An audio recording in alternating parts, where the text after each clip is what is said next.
Bueno, hoy vamos a empezar a hablar Una de una... consulta, Sí, profe. dale. ¿De dónde saca las ideas esta para? Eh, Tengo una familia muy creativa y Está bien, está bien. estoy un poquito loco también. ¿Qué le vas a hacer? Es así la vida. Bueno, vamos a hablar de otra ley de conservación. Nosotros en principio ya vimos una ley de conservación, el desodorante de todo físico. Claro, si alguien te regala flores en el departamento de física, eso es impulso. Eh, ya vimos una ley de conservación, que fue la ley de conservación de la energía.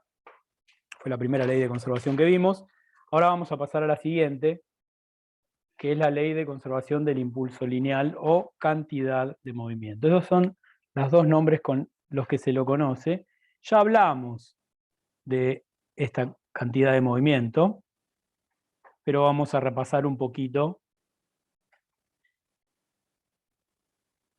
sus características y para qué nos va a servir, por ejemplo, tener una ley de conservación, que si ustedes se acuerdan cómo la definimos, en realidad debería ser, podríamos recordar cómo la definimos, que es lo que voy a hacer ahora al principio, y ahí se va a ver de dónde surge la ley de conservación. Vamos de vuelta a recordar la definición de la cantidad de movimiento. La cantidad de movimiento se simbolizaba con la letra P, ¿sí? Generalmente se usa P minúscula, y para un sistema de masa m que se mueve a velocidad v, la cantidad de movimiento era el producto de la masa por la velocidad. La masa es un escalar, la velocidad es un vector. Dadas esas dos características, lo que tenemos es que la cantidad de movimiento es un vector, ¿sí? Un vector multiplicado por un escalar me da otro vector. Y da una idea que habíamos evaluado ya el sentido que tenía la definición de la cantidad de movimiento. Da una idea de no solo de la cinemática de un cuerpo, sino también de la inercia de un cuerpo. La cinemática está metida acá, en la velocidad. Y la inercia está metida en la masa. ¿Sí? Eso ya lo habíamos hablado cuando definimos por primera vez a la cantidad de movimiento. Y básicamente la idea es la siguiente, o sea, si yo tengo dos objetos que se mueven a la misma velocidad,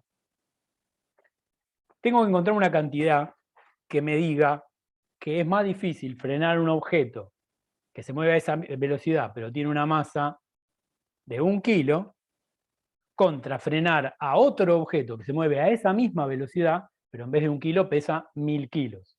¿Sí? O sea, está claro que si yo quiero frenar una pelota de tenis que va a 10 metros sobre segundo, es una cosa. Y si quiero frenar a un Mercedes 1114 que se va moviendo a 10 metros sobre segundo, es otra cosa, como podrá ver mi mano cuando lo trata de frenar. Justamente, esa cantidad es la cantidad de movimiento o el impulso lineal. Para eso nos sirve. Pero además, fíjense, vamos a trabajar un poquito sobre eso. Habíamos dicho que nos servía para una expresión alternativa de la segunda ley de Newton. La segunda ley de Newton nosotros la escribíamos como que la suma de fuerzas era igual a la masa por la aceleración. Y entonces uno podría decir, bueno, ok, entonces lo que puedo decir es que esto lo puedo escribir como la masa por la derivada de la velocidad respecto del tiempo. Y ahí podía hacer una salvedad que me servía para cierto tipo de sistemas, pero que después yo les comenté que se puede generalizar para todos, y lo vamos a ver más adelante, por ahí al final de la clase de hoy. Fíjense que si la masa, estoy hablando por ahora de sistemas como los que estuvimos estudiando hasta ahora, una partícula, un objeto, una bolita, lo que sea. Pero un sistema indivisible, en principio. Indivisible desde el punto de vista de la mecánica clásica, ¿no?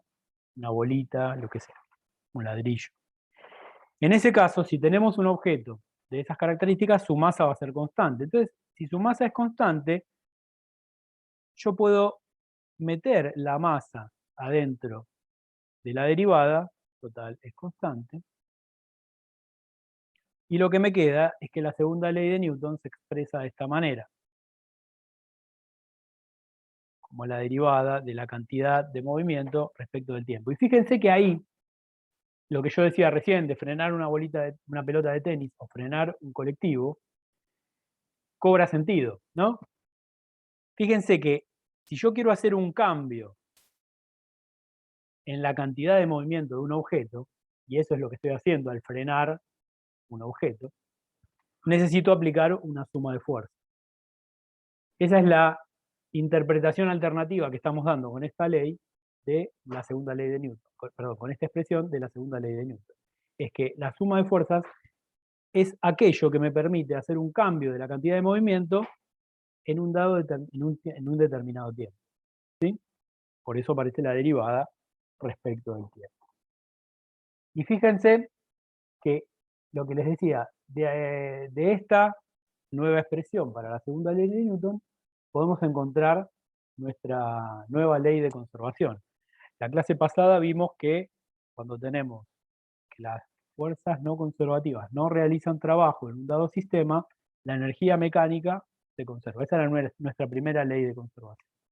La segunda va a estar expresada en términos de este. Fíjense que acá aparece la derivada de esa cantidad que estoy definiendo hoy. Para que la cantidad de movimiento se conserve, yo necesito que la derivada de la cantidad de movimiento respecto de t sea 0.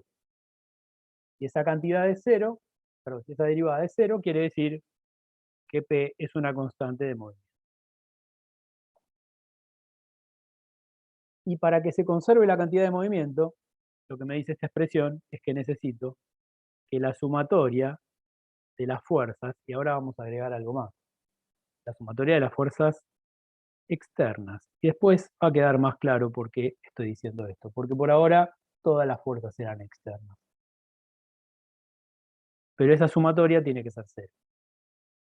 O sea, la sumatoria de las fuerzas sobre mi sistema, sobre esa bolita, sobre ese sistema que yo tengo, tiene que ser 0 para que la cantidad de movimiento se conserve. ¿Sí? Bien, entonces, fíjense que P va a ser constante,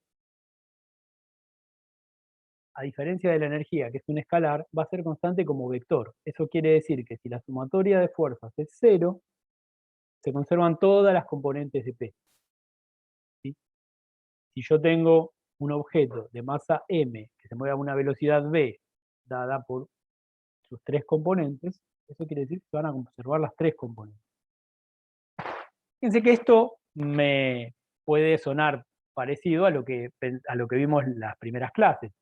Si yo tengo que la suma de fuerzas externas sobre un sistema es 0, eso me dice que ese sistema se mantiene en movimiento rectilíneo y uniforme. ¿Sí? Eso ya lo habíamos charlado, y esto me lo está diciendo acá. Ahora, pareciera que estamos diciendo de una manera complicada lo que ya dijimos. Si el sistema no tiene fuerzas, no tiene aceleración. Si no tiene aceleración, la velocidad es constante. Por lo tanto, el P va a ser constante. Bueno, la realidad es que yo ahora enfaticé en que, vieron que me empecé a mencionar, bueno, vamos a hablar de un sistema como los de siempre, un sistema que es una masa indivisible, y también enfaticé en el concepto de fuerzas externas. En realidad, nosotros podemos generalizar un poco más esta idea de sistema. Nosotros podríamos pensar, y de hecho estamos obviando de alguna manera una cosa que todos sabemos, y es que cualquier sistema, por ejemplo esa bolita, por ejemplo un ladrillo, por ejemplo un bloque de material de masa m, cualquiera, en realidad yo lo puedo dividir en partes. Yo podría tomar un objeto y partirlo en sus pequeñas partículas que lo forman. Por ejemplo, un ladrillo está formado por partículas tipo arcilla, tipo arena, que están unidas por un proceso de horneado, etcétera, lo que sea, no importa. Pero yo podría pensar en la dinámica del ladrillo, como estuvimos haciendo hasta ahora, o en la dinámica de todas las partículas que forman ese ladrillo. Bueno, vamos a tratar de pensar eso como para darle una idea más interesante a esta noción de cantidad de movimiento. Vamos a pensar en sistemas un poco más complicados, en sistemas formados por más de una partícula. ¿Sí? En principio, esa visión vamos a ver que es reversible. Uno podría agarrar un sistema, mirarlo como un todo, o mirarlo, por ejemplo, como las dos mitades que lo forman, o mirar cada una de las mitades como una partícula separada. todo eso nos permite la física. Y la cantidad de movimiento nos va a ayudar a entender ese tipo de sistemas. ¿Se entiende más o menos a dónde quiero apuntar?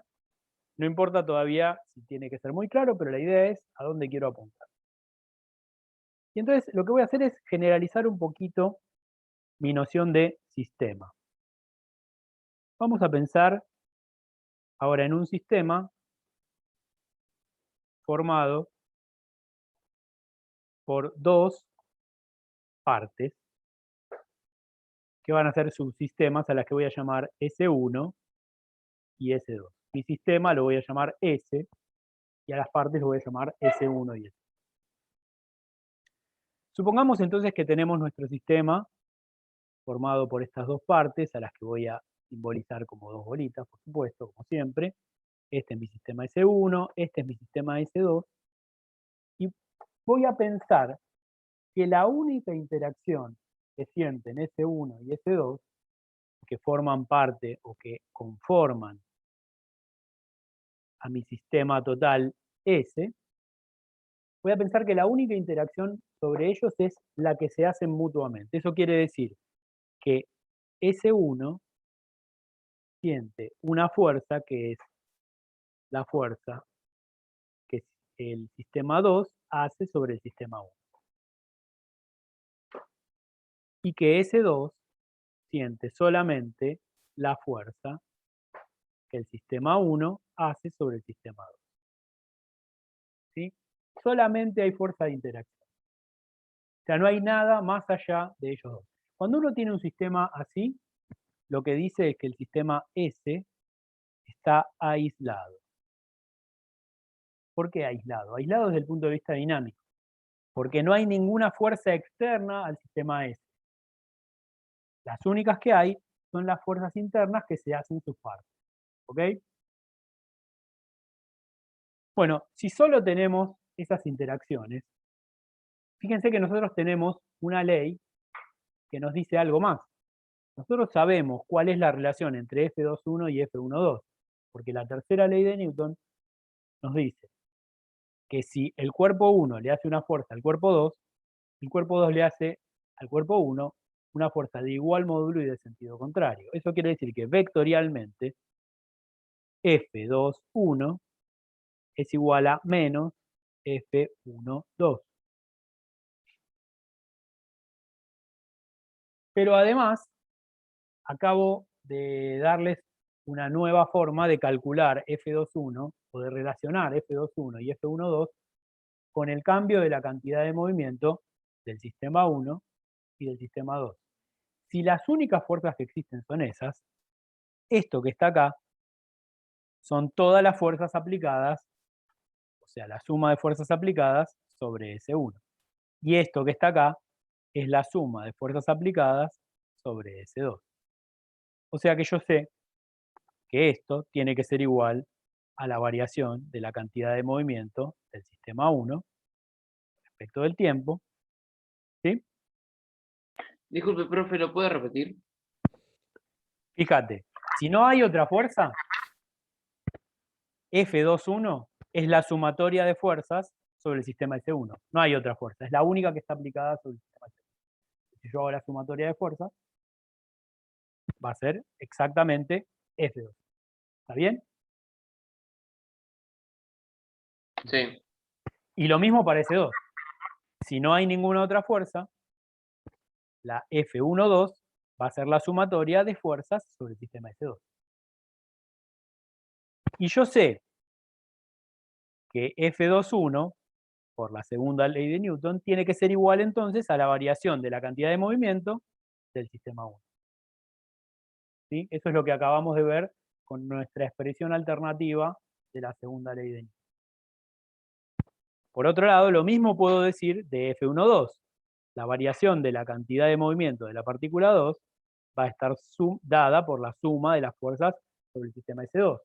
Y eso es F1.2. ¿Ok? Y dado esto y esto, yo puedo escribir entonces, esto no es un signo menos, es simplemente una marca. lo que puedo decir es entonces que la variación de la cantidad de movimiento de la partícula 1 es igual a menos la variación de la cantidad de movimiento de la partícula 2.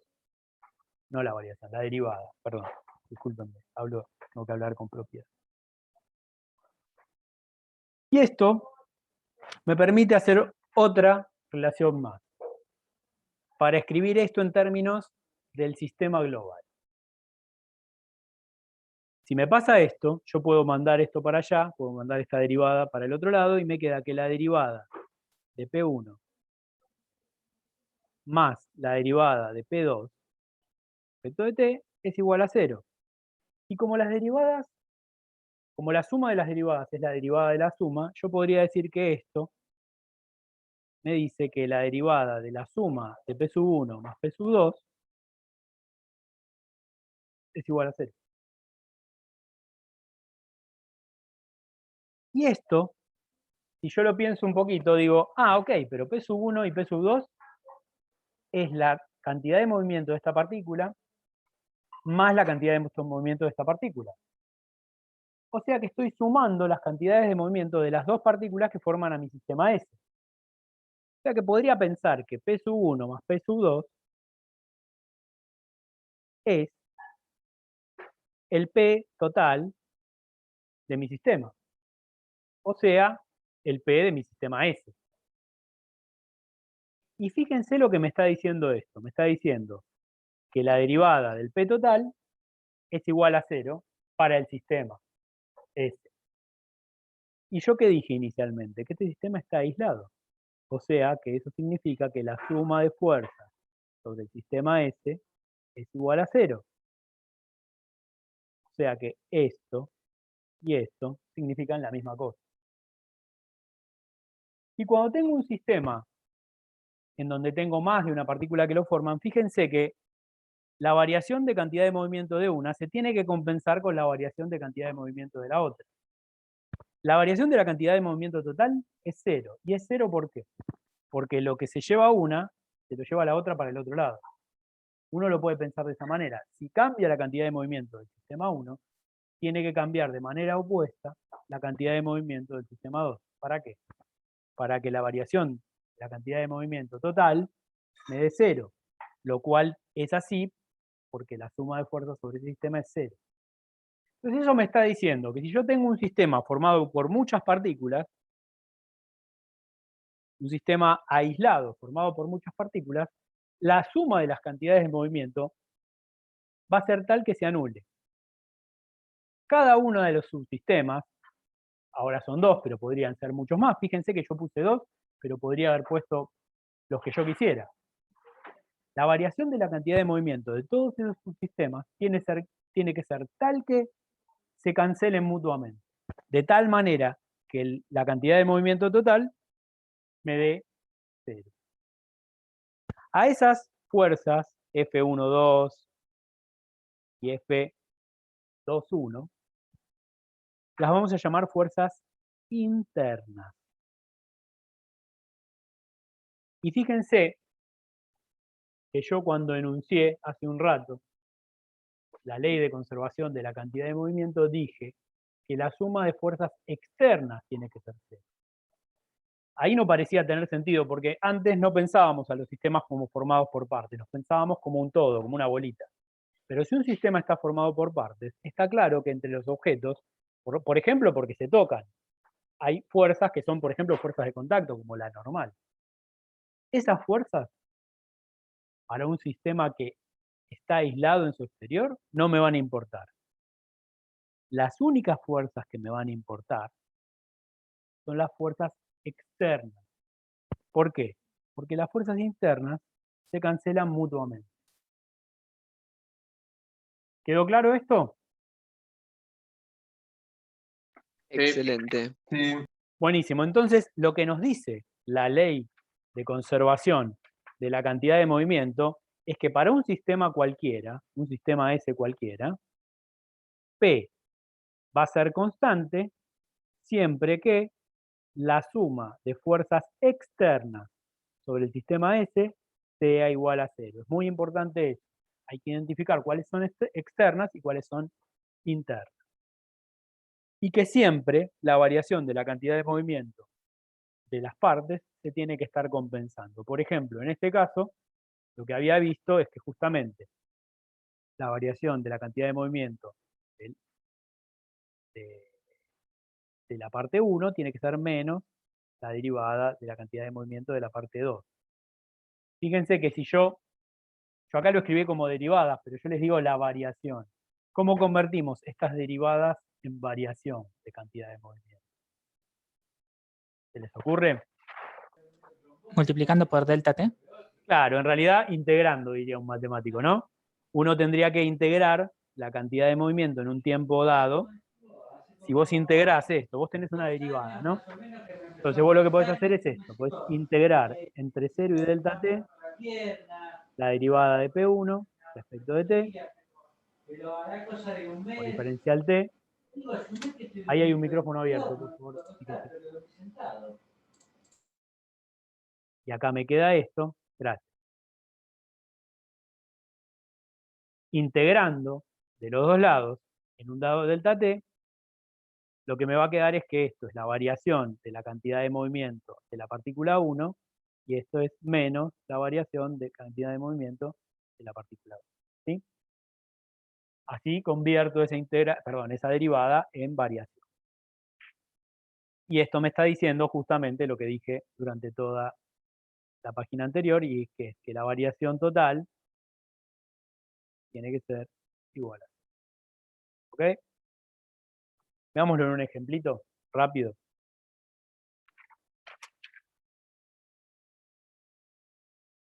Vamos a pensar en un sistema tipo, un sistema formado de dos partículas, el típico caso de una explosión, o sea, de algo que dos partes forman un sistema, hay alguna liberación de energía, que no me importa cómo es, puede ser pólvora que se prende fuego y genera mucha presión, y esas dos partes se separan. Está claro que esa liberación de energía ocurre como una interacción entre las dos partes que se separan. O sea que la cantidad de movimiento se debería conservar. El ejemplo sería, por ejemplo, una cosa así, uno podría pensarlo, como les digo, esto es una explosión. En el laboratorio lo pueden hacer, después les cuento un poquito cómo. Pero no lo pueden hacer como lo voy a contar ahora. Supongamos que tenemos un revólver y que ese revólver tiene una bala en la recámara. Entonces, inicialmente, ¿qué tenemos? Dos objetos. El revólver de masa mr, la bala de masa mb, pero inicialmente ambos, tanto el revólver como la bala, están en reposo. Entonces, las velocidades van a ser 0.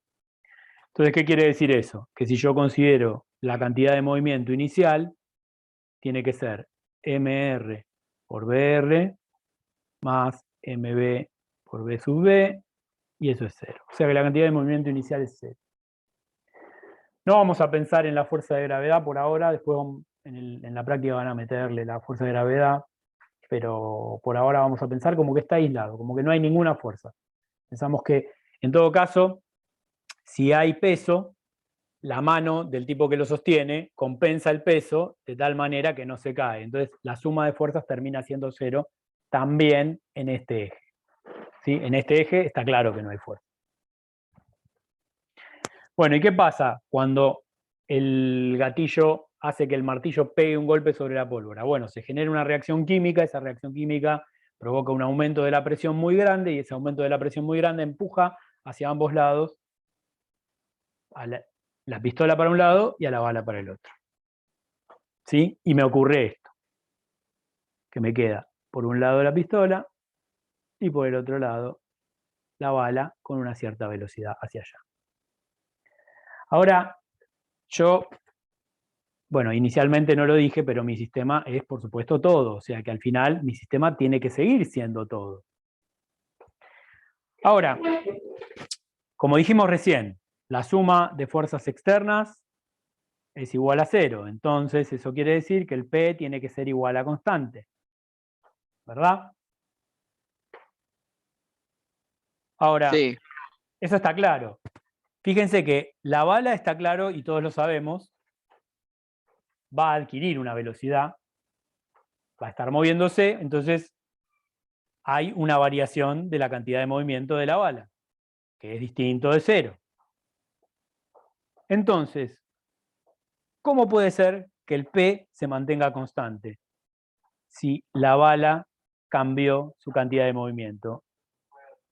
E inicialmente la cantidad de movimiento era 0. ¿Dónde se va la otra cantidad de movimiento que me está sobrando? Y al Para el otro retroceder, lado. ¿no? En el revólver, ¿no? O sea, ¿se acuerdan que yo tenía a alguien sosteniendo ese revólver? Si yo no lo sostuviera, en realidad esa explosión haría que los dos objetos se muevan uno para un lado y el otro para el otro. No me quedaría otro.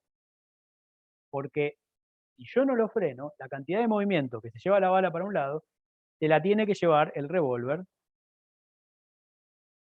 para el otro. Tiene que ser igual a menos la variación de la cantidad de movimiento del revólver. Y entonces uno, sí, escucho. ¿O fue un... nada? ¿Listo? Ok. Pensé que era una pregunta, perdón. Bueno, ahora uno podría decir, bueno, pero en realidad la bala sale muy rápido y de hecho si yo me encuentro con la bala del otro lado voy a tener problemas. Pero cuando me encuentro con el revólver no me pasa demasiado. O sea, me puede pasar que me empuje un poquito para atrás, pero no me va a pasar más que eso. ¿Cómo puede ser? ¿Cómo puede ser que la bala sea tan dañina cuando sale para un lado y que el revólver, que se tiene que llevar la misma cantidad de movimiento, pero para el otro lado, no lo sé?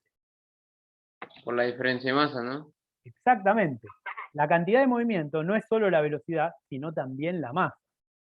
Entonces, supongamos que la masa del revólver, como es cierto, es bastante mayor que la masa de la bala. Entonces uno dice, bueno, la variación de la cantidad de movimiento del revólver tiene que ser, puse 2 veces el revólver. La variación de la cantidad de movimiento del revólver tiene que ser menos la variación de la cantidad de movimiento de la bala. Bueno, entonces en ese caso, ¿cómo calcularíamos? Bueno, inicialmente ambos tenían cantidad de movimiento 0. Entonces la variación va a ser directamente la cantidad de movimiento final que lleve cada uno. O sea, la variación de cantidad de movimiento del revólver va a ser la cantidad de movimiento final del revólver. Y la variación de la cantidad de movimiento de la bala va a ser la cantidad de movimiento final de la bala. Y visto esto que tenemos acá, lo que me va a quedar es que la cantidad de movimiento final de la bala tiene que ser igual a menos la cantidad de movimiento final del revólver. ¿Sí? Y ahí es donde uno puede decir, bueno, ¿qué es lo que me pasa cuando yo quiero escribir esto en términos de la masa y la velocidad? Bueno, fíjate, la cantidad de movimiento de la bala va a ser la masa de la bala por la velocidad de la bala final, ¿no? Y la cantidad de movimiento del revólver va a ser la masa del revólver por la velocidad final del revólver. Ya no se ve nada, así que voy a terminarlo en este recuadro de acá. Y si supongamos que uno pudiera medir esta velocidad final de la bala, ¿cómo se relacionan la velocidad final de la bala con la velocidad final del revólver? Bueno, es fácil, sale de acá. La velocidad final del revólver va a ser igual al cociente de la masa de la bala, menos ahí, dividido la masa del revólver, multiplicado por la velocidad final de la bala. Y fíjense que, si esto es así, este cociente es muy pequeño.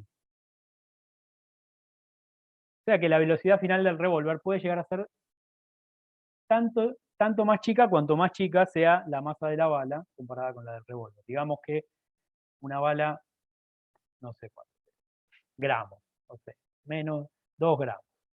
Y un revólver pesa 1 kilo. Son 500 veces la diferencia. Pongámosle que pesa 1 gramo la bala y 1 kilo el revólver. Bueno, tenemos 1000 de cociente acá. O sea que la velocidad de la bala puede ser 1000 veces más grande que la del revólver. Está claro que ahí yo voy a poder frenarlo al revólver por más masa que tenga. no va a la misma velocidad que la bala. Si no, ahí sí tendríamos un problema, ¿verdad? Bueno, así se ve más o menos cómo se calcula un problema de explosión. Y yo les decía que en el laboratorio lo pueden hacer, y de hecho, cuando se hace la presencialidad, una forma de simular esto, para no hacerlo peligroso, digamos, es tomar un riel con 2 carritos, y en lugar de hacer una explosión química, se hace una explosión con un resorte y un brochecito que sostiene a ese resorte. Ese brochecito se suelta dándole un golpe, y con ese resorte uno libera esa energía, la energía que acumula, la energía potencial de ese resorte, que ya sabemos que se acumula, pero como la interacción es interna, la variación de la cantidad de movimiento de uno de los carritos tiene que ser la variación opuesta entre otro de los carritos. Y uno puede medir efectivamente el mismo experimento que estamos haciendo acá. Y uno puede jugar con las masas, le puede agregar acá bloques de distinta masa a uno y a otro, y jugar con la masa de los 2 carritos para tener este efecto justamente de que uno tenga una masa mucho más grande que la del otro, y ver si efectivamente lo que ocurre es que el que tiene la masa mucho más chica sale con una velocidad mucho más grande. Bueno, ese experimento no creo que lo puedan hacer ahora, pero es lindo para verlo en el laboratorio. Bueno, entonces, teniendo esto en cuenta, vamos a generalizarlo un poco más. Ya sabemos que un sistema aislado es un sistema en el cual no hay fuerzas externas, y en un sistema aislado la variación de la cantidad de movimiento de todas sus partes tiene que compensarse, de tal manera que la variación total sea cero, porque eso es lo que me dice la ley de Newton. Entonces, está claro, yo tengo un sistema de muchas partículas, esas partículas pueden estar haciendo muchas cosas entre sí, podrían estar moviendo, pero si no hay fuerzas externas a ese sistema, todas las variaciones de cantidad de movimiento que tienen que compensar. O sea, uno puede generalizar esto que hicimos para un sistema de partículas formado, por ejemplo, por n partículas, cualquiera sea ese número. Uno lo puede pensar de esta manera: tenemos nuestro sistema de referencia, tenemos una partícula, otra partícula, otra partícula, otra partícula. Cada una de ellas tiene su cantidad de movimiento, P1, P2, P3, etcétera, etcétera, etcétera.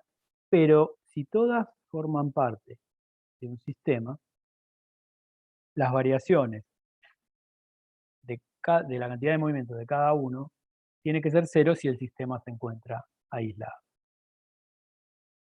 Y así como definimos para un sistema de 2 partículas la cantidad de movimiento total, uno, cuando tenga un sistema cualquiera, la cantidad de movimiento total del sistema S, en algún momento me voy a olvidar de la barrita y el S. Uno directamente le pone P.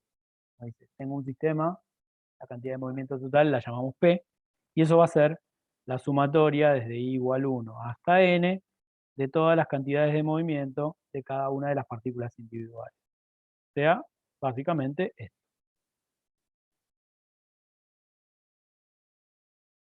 Eso sería la cantidad de movimiento total de un sistema formado por n partículas.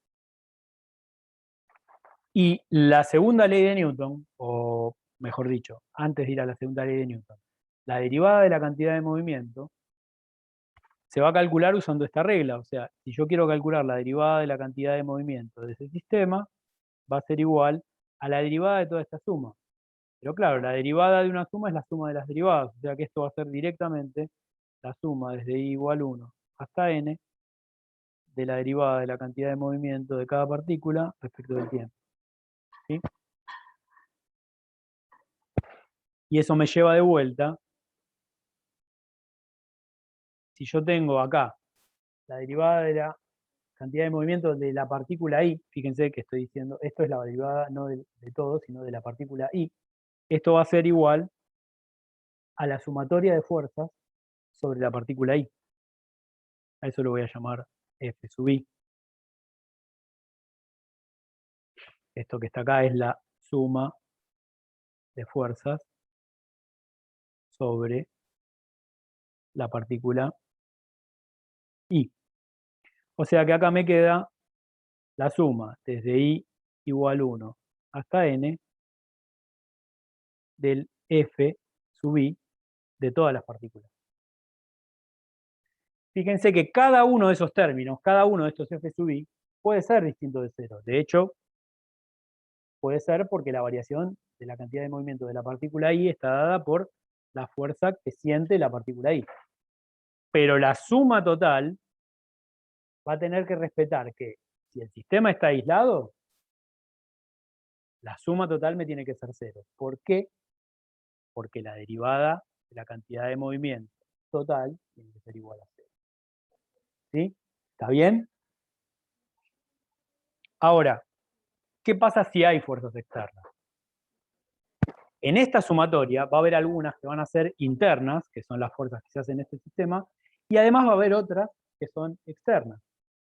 Por ejemplo, el peso de cada una de estas partículas yo no lo considero dentro del sistema, nunca lo voy a considerar dentro del sistema, porque si considero el peso como una fuerza interna, tendría que considerar a la Tierra como mi sistema. ¿Eso les queda claro a todos? Porque la fuerza peso es la interacción entre la Tierra y cada una de las partículas. Sí. Entonces, Claro. sí, si entonces yo tengo fuerzas como el peso, fuerzas externas sobre cada una de las partículas, esas no se van a cancelar mutuamente, porque justamente la Tierra no está incluida en el sistema. Si no se cancelan, finalmente lo que me va a quedar es que para todo sistema, la derivada de la cantidad de movimiento va a ser finalmente las que no se terminen cancelando. Las otras se van a cancelar de aparte. La fuerza que le hace esta a esta se compensa con la que le hace esta a esta. Y así sucesivamente de a pares. Siempre va a haber una que cancele a la otra. Pero las que no se van a cancelar son las fuerzas externas sobre cada una de las partículas que tengo en el sistema. ¿Está bien? Es una expresión de la ley de Newton escrita para un sistema de partículas, de n partículas. Pueden ser muchísimas, ¿sí? Ahora, estas dos expresiones, consideramos al peso como externa justamente por lo que decía recién. Si vos quisieras que el peso fuera una fuerza externa, tenés que pensar dónde está su par de interacción. Fíjate que el peso es la fuerza que le hace la Tierra a la partícula, a cualquiera de estas partículas, a la partícula I, cualquiera. ¿Ah? Ahí está, por eso, justamente. Ahora, si vos mirás, y hago un paréntesis, la variación, o la derivada de la cantidad de movimiento de la partícula I, eso va a ser igual a la sumatoria de las fuerzas externas sobre la partícula I, más la sumatoria de las fuerzas internas sobre la partícula I. ¿Sí? Eso es un paréntesis para... Cuando vos considerás la partícula I sola, no hay forma de cancelarlas esas fuerzas, porque no estás considerando las otras partículas. Estas se terminan cancelando cuando vos haces la sumatoria sobre todo el sistema. ¿Eso quedó claro para todos? 10 puntos. Perfecto. ¿Lo podría repetir? Si vos, por ejemplo, considerás la partícula I sola, la partícula I siente muchas fuerzas. Algunas que hacen sus vecinas, a esas las llamamos internas, y a otras que las hace alguien de afuera. Por ejemplo, el peso, que la hace la Tierra, que no está incluida en el sistema. A esas las llamamos externas. Las externas no se van a cancelar con nada, porque como la Tierra no está incluida en el sistema, no es que yo tengo la fuerza, el par de interacción de estas fuerzas externas no está incluido dentro de esta sumatoria. En cambio, cuando yo vuelvo a sumar acá todo, por cada fuerza que siente la partícula 1, va a haber una fuerza igual y opuesta que sienten las partículas que la rodean. Por ejemplo, acá está metida la fuerza que le hace la partícula 2. Bueno, pero la partícula 2 siente una fuerza igual y opuesta a la que siente la partícula 1. Entonces, cuando yo las meta en la sumatoria total, esa fuerza se va a cancelar.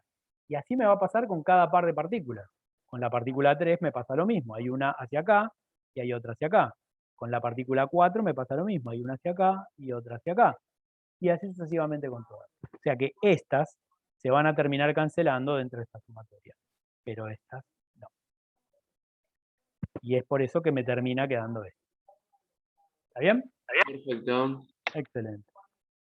Bueno, ahora, estas dos expresiones que yo les decía, me dan una idea de que hay un comportamiento global. Fíjense, hay un P total que es igual a la sumatoria de los P de cada una de las partículas. Hay una variación de P total que es igual a la sumatoria de las fuerzas externas que siente todo el sistema. Pareciera como que estas dos cosas me están describiendo un comportamiento global del sistema, y de hecho es así. O sea, no lo dijimos nunca antes, pero siempre estamos suponiendo eso. Cuando yo estudiaba un problema de dinámica de un bloque que se movía sobre una superficie, ese bloque está formado por partículas. Está formado por estas partículas parecidas que yo tengo acá, y yo lo estaba tratando como si fuera una sola cosa. Yo decía, yo decía que la masa por la aceleración, todavía no hablábamos de cantidad de movimiento, yo decía que la masa por la aceleración de ese objeto era la suma de fuerzas externas sobre ese objeto. Y eso es lo que estoy diciendo de alguna manera ahora. Solamente que estoy mirándolo más microscópicamente. Pero, entonces, ese comportamiento global, ¿cómo se relaciona con lo microscópico? Bueno, uno podría decir lo siguiente. Uno podría decir, supongamos que tenemos, entonces, una gran partícula cuyo impulso lineal es P. Está superponiéndose una clase de matemática de sexto grado, disculpe. Está todo bien. Prefiero esa clase. Arre. Che, acá quieren cambiar.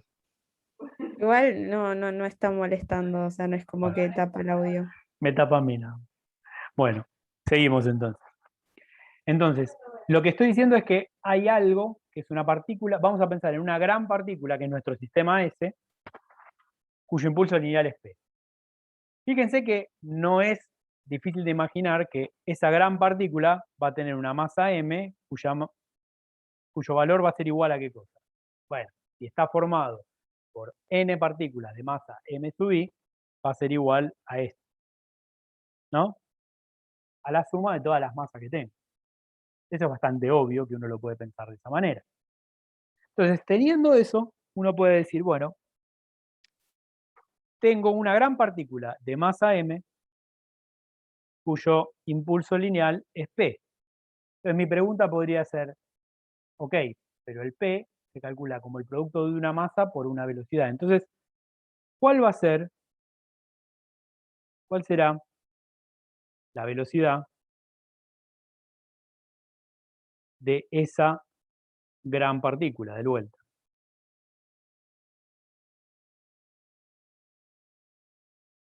A esa gran partícula la vamos a asociar con un nombre que después lo vamos a seguir usando, que es centro de masa. Y lo vamos a escribir como CM directamente. ¿Sí? La pregunta entonces va a ser, ¿cuál es la velocidad del centro de masa?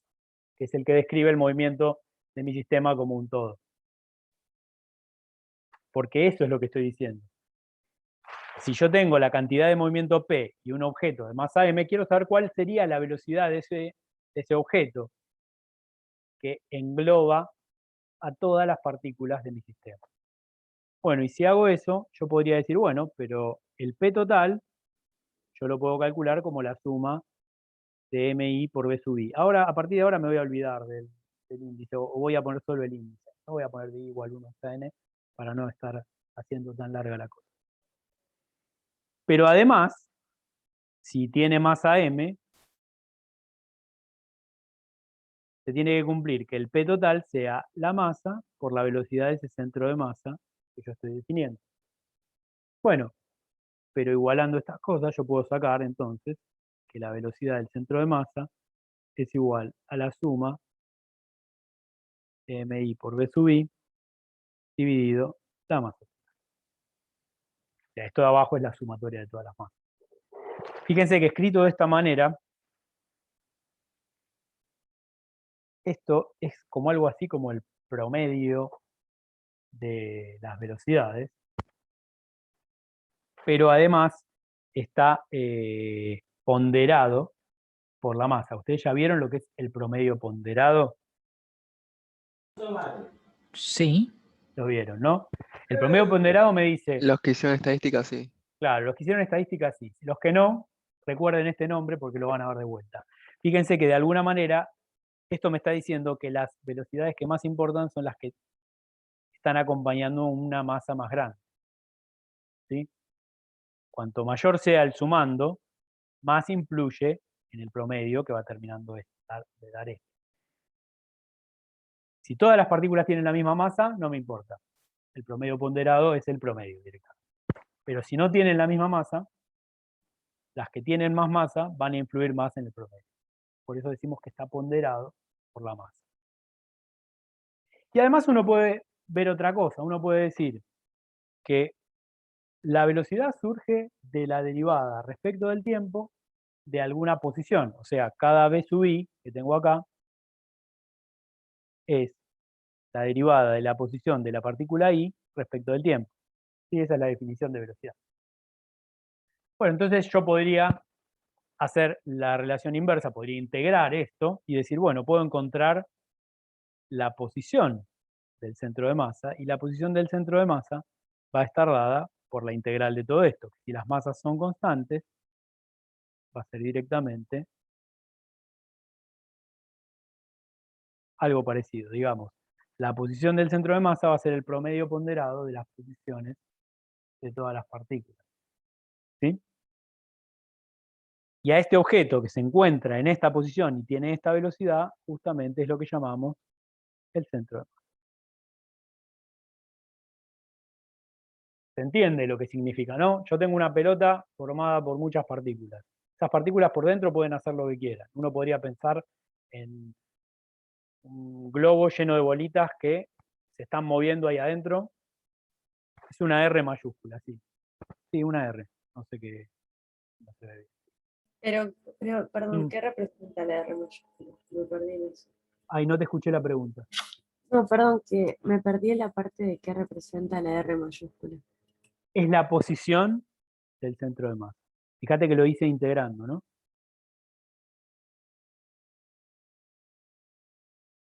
Esto es la posición del centro de masa.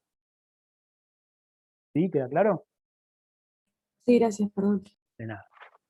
Bueno, esa posición del centro de masa también es, como les decía antes, el promedio ponderado de las posiciones de todas las partículas. Fíjense que uno puede hacer la cuenta fácil, pero además se lo puede imaginar fácil. Si yo tengo, por ejemplo, un sistema formado por dos partículas, como tenía antes, ¿sí? Por ejemplo, un sistema que tiene una partícula y otra partícula. Supongamos que las dos partículas tienen la misma masa y están separadas por una distancia d. ¿Sí? Yo podría definir un sistema de coordenadas. Yo puedo decir, bueno, vamos a hacerlo simple. Yo puedo definir un sistema de coordenadas que tiene origen en una de las partículas y que el otro eje es la línea que une esas dos partículas, el eje X. Como en el eje Y no se mueven, no hay nada que decir. Entonces, uno podría calcular la posición del centro de masa de estas dos cosas haciendo la cuenta y decir, bueno, ¿dónde se va a encontrar el centro de masa? Bueno, yo tendría que hacer, para encontrar la posición del centro de masa, un vector que tiene coordenadas X e Y. Lo que tengo que hacer es la sumatoria de las masas por su posición dividido la masa total. Bueno, la masa total es 2m, y entonces podemos hacer la cuenta, podríamos hacer esta cuenta primero. Las masas de las dos partículas son iguales, o sea que sale afuera, me queda m. Y acá lo único que tendría que sumar es la posición de las dos partículas. La posición de la partícula 1 más la posición de la partícula 2. Y eso lo tengo que dividir por la suma de las masas, que es 2m. Ya ahí vemos que la masa se cancela. Fíjense que esto me queda R1 más R2 sobre 2. ¿Pero cuánto vale R1? Bueno, yo lo definí para que R1 fuera un vector en el origen, o sea que tiene 0 en la coordenada X y 0 en la coordenada Y. O sea que R1 es el vector 0, 0. Y R2 ¿cuánto vale? Bueno, en la coordenada X vale D, y en la coordenada Y vale 0. O sea que esto me queda un vector que en la coordenada X, vamos a hacer la coordenada Y primero, que es fácil, 0 dividido 2, y 0 dividido 2 me da 0 directamente, o sea que la coordenada Y vale 0. Y la coordenada X es 0 más D dividido 2, o sea, D sobre 2. O sea que ¿dónde está el centro de masa? Ahí, en el medio de las dos partículas, a la mitad justo. Fíjense que si una de las dos masas hubiera sido más grande, el centro de masa se hubiera corrido hacia la partícula que tiene masa mayor. ¿Sí? Pueden hacer ese ejercicio, pueden suponer que esta tiene una masa que es 5 o 10 veces mayor, y van a ver que el centro de masa se va a ir para ese lado. De hecho, si esta tuviera una masa que es 1000 veces mayor, el centro de masa va a estar prácticamente sobre esta partícula y esta no va a importar nada. ¿Sí? Cuando tenemos dos partículas que tienen una masa muy distinta, el centro de masa está sobre la mucho más masiva. Y eso, si lo piensan, es obvio, porque lo que estamos buscando es una cantidad que nos hable de la dinámica del objeto, y la dinámica tiene que ver con la masa. Ok, entonces, ya sabemos que P es igual a la masa total por la velocidad del centro de masa, y entonces podemos repensar la ley de Newton para un sistema de partículas y decir, bueno, si se cumple esto, lo que me va a quedar es que lo puedo expresar de esta manera, como que la suma, si yo derivo todo esto, la suma de las fuerzas externas sobre un sistema va a ser igual a la masa por la aceleración del centro de masa. Y yo hago una derivada respecto del tiempo. ¿Ok? Porque la derivada respecto del tiempo del P total es la suma de fuerzas externas. Y la derivada respecto del tiempo de esto, si la masa del sistema no cambia, o sea, mi sistema es aislado, así que no pierde ni gana masa, va a ser solamente la derivada de esto, o sea que va a ser la aceleración del centro de masa. Fíjense que esto es como expresar de vuelta todo en términos de el centro de masa, pero es como lo mirábamos antes. Antes lo mirábamos como un todo al sistema. Lo que antes decíamos la velocidad del objeto, sin pensar que está formado por partículas, acá lo estamos llamando velocidad del centro de masa. Y la aceleración del objeto la estamos llamando aceleración del centro de masa. ¿Está bien? Perfecto. Muy bien. Y como dijimos antes, para que la variación de la cantidad de movimiento sea cero, la sumatoria de fuerzas externas tiene que ser cero. Y si la variación, la cantidad de movimiento es cero, eso quiere decir que la velocidad del centro de masa tiene que ser constante. O sea que el centro de masa realiza un movimiento rectilíneo y uniforme. Fíjense que eso puede ser independientemente de que el sistema, cada partícula del sistema puede estar realizando un movimiento tremendamente complicado. Cada parte podría estar moviéndose, yo podría tener un sistema de partículas conectadas por resortes, un jueguito de esos de los nenes, y que las partículas están haciendo un movimiento espantoso, yo lo sacudo un poco, lo tiro hacia el aire, lo hago dar vueltas. Si yo miro solamente el objeto como un todo, lo veo hacer un movimiento tipo, no sé, un tiro oblicuo. Pero en realidad las partículas podrían estar realizando un movimiento complicadísimo, que yo no puedo no entenderlo, y puede no importarme si lo único que quiero describir es el movimiento del sistema como un todo. ¿Sí? De hecho, eso pasa, y eso estamos haciendo cuando miramos un objeto y no miramos el movimiento de todos sus átomos, de todas sus moléculas. Cuando nosotros miramos una bolita, una esfera, digamos, vamos a ser bien simple, una esfera de acero, de hierro. Miramos una esfera de hierro, una bolita de hierro, y la miramos moverse, no estamos pensando qué le pasa a cada átomo de hierro. Ni siquiera estamos pensando si gira por ahora. Ya vamos a ver que eso lo vamos a ver dentro de poco. Pero por ahora la estamos mirando como un todo, y nada más. Miramos el movimiento del centro de masa. Y eso lo podemos generalizar a cosas un poquito más macroscópicas, como por ejemplo, como les digo, si yo tengo varias bolitas unidas por resortes y las tiro al aire, el movimiento del todo va a ser igual a lo que vimos hasta ahora en dinámica puntual. Pero yo sé que cada una de las partículas podría estar llegando a hacer un movimiento mucho más complicado, que por ahora no me importa, salvo que yo me ponga a interesar en el movimiento de una de esas partículas, pero no me importa porque la partícula de al lado cancela la variación de cantidad de movimiento de la partícula que tengo acá. Y así mutuamente entre pares con todas las. Bueno, ¿se entendió eso? ¿Estamos bien hasta acá? 10 puntos. Como estamos por cambiar de asunto, entonces, si tienen alguna pregunta, díganmela, y si no, cortamos 15 minutos para pasar a otro. Bueno, no es otro tema, para continuar, pero con otro enfoque. ¿Alguna pregunta?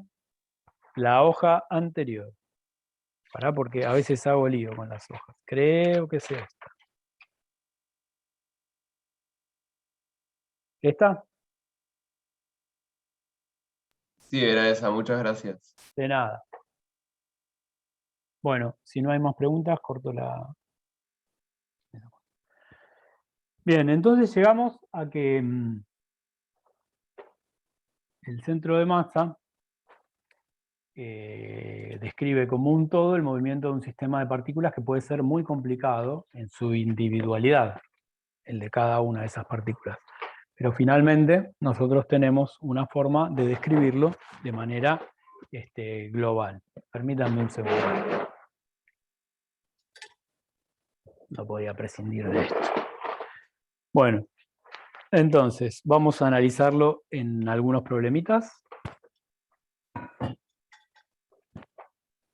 Vamos a pensar en sistemas bastante sencillos. Y después lo vamos a hacer más complicado. Vamos a pensar en el problema más sencillo de un sistema de partículas, que es el problema de una colisión. Ya vimos uno que es bastante sencillo, que es el de la explosión.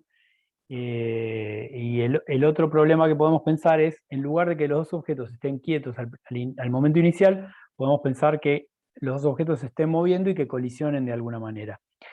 Vamos a hacer un problema en el que ocurre eso. Pero primero vamos a pensar, vamos a tratar de recordar un poquito de movimiento relativo, que charlamos un poquito. Fíjense que nosotros ahora cuando tenemos un sistema, por ejemplo un sistema de dos partículas, yo estoy pensando que vamos a trabajar algo como esto, dos partículas que se mueven a ciertas velocidades, v1 y v2, que se encuentran en algún momento y que colisionan y después pasa algo. Vamos a tratar de resolver ese caso. Yo ese sistema lo puedo mirar desde un sistema fijo a esta plataforma. En general, cuando hablemos de un sistema fijo a la plataforma, nos vamos a referir al sistema laboratorio. ¿Sí? Es el sistema desde el cual nosotros observamos a todo el sistema. ¿Cómo sistema laboratorio? Claro, es como el laboratorio desde el cual nosotros miramos el objeto. ¿Sí? Cuando digamos, no siempre lo vamos a decir, pero si hablamos del sistema laboratorio, estamos pensando en el sistema externo, sistema de referencia externo, a nuestro sistema de partículas. Pero por otro lado, yo podría también pararme en un lugar en donde las cosas por ahí se ven de manera muy sencilla, y eso lo vamos a ver en este ejemplo. Yo, por ejemplo, podría pararme en el centro de masa y observar qué es lo que ocurre. Y yo sé cómo hacer el cambio del sistema laboratorio al sistema centro de masa. Supongamos que, por ejemplo, yo tengo dos masas exactamente iguales, ¿sí? Vamos a pensar en ese caso, rápido. Si yo tengo dos masas exactamente iguales, y vamos a pensar en un ejemplo, supongamos que la masa M1, perdón, la masa 1, pero que es igual a la masa 2, las dos son iguales, se mueve con una velocidad v, y que la masa 2 tiene velocidad 0. En el sistema laboratorio eso se ve exactamente así. La masa 1 quieta, la masa 2 se acerca, perdón, la masa 1 moviéndose y la masa 2 quieta. Esto es lo que vemos, hasta que chocan. ¿Se les ocurre cómo se ve eso desde un sistema fijo al centro de masa?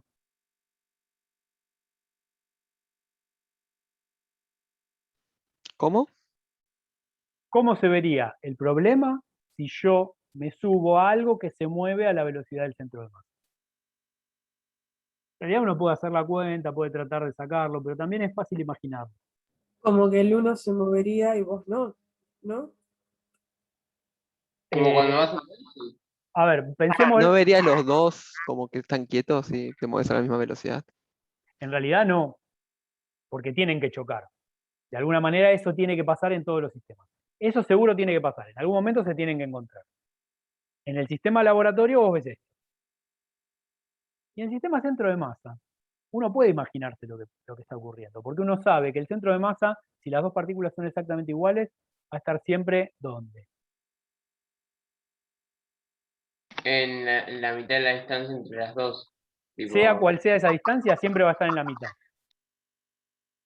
Entonces, uno puede pensar de esta manera, si el centro de masa siempre está a la mitad de las dos, si yo me muevo a la velocidad del centro de masa, yo voy a ver esto.